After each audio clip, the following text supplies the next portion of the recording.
This semester in Bio-10, I learned about the importance of diversity and interdependence between species and humans. I learned to appreciate many things in life from a biological perspective. For example, to appreciate plants for the oxygen they provide and all the other things nature does for us. Also, to appreciate all the things that happen inside of our bodies to keep us alive and growing. I have learned a lot of information in this class, and now I have a greater understanding of how everything in this world are somehow connected and depend on each other to survive. Global interdependence means that everything in this world relies on each other to survive. Humans would not be able to survive without plants because they give us oxygen.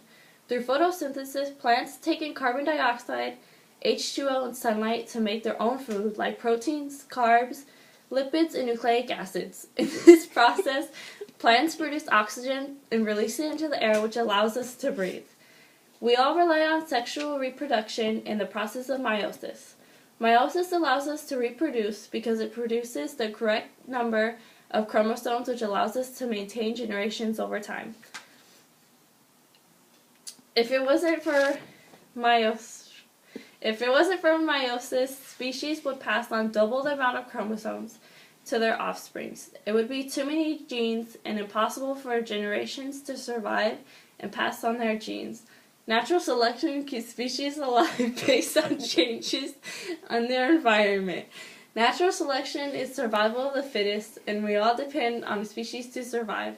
Although this may cause a decline in a species, it creates a rise in another species, and they continue to grow and reproduce.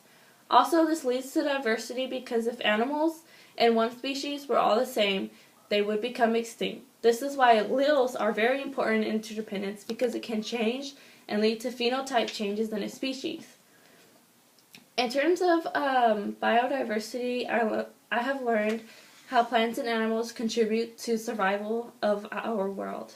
Although both are eukaryotic cells, plants have a cell wall and animals do not. They produce the same things but in different ways. For example, plants create their own food through photosynthesis, and animals eat other species in order to survive. Throughout Bio-10, we focused on eukaryotic cells, but we learned the difference between eukaryotic and prokaryotic cells. Prokaryotic cells have no nucleus or other membrane-bound organelles, which eukaryotic cells do. Organisms with eukaryotic cells are animals, plants, fungi, protists, and are 10 times larger than prokaryotic cells. An example of a prokaryotic cell is bacteria. It is important to know the difference between organisms and how they function.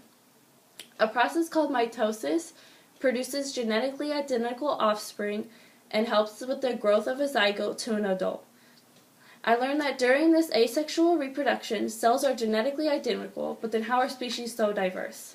Every individual in a species has alleles, which are a variation of a gene. For example, we all have hair cells, but the alleles decide if an individual will have brown, black, or blonde hair.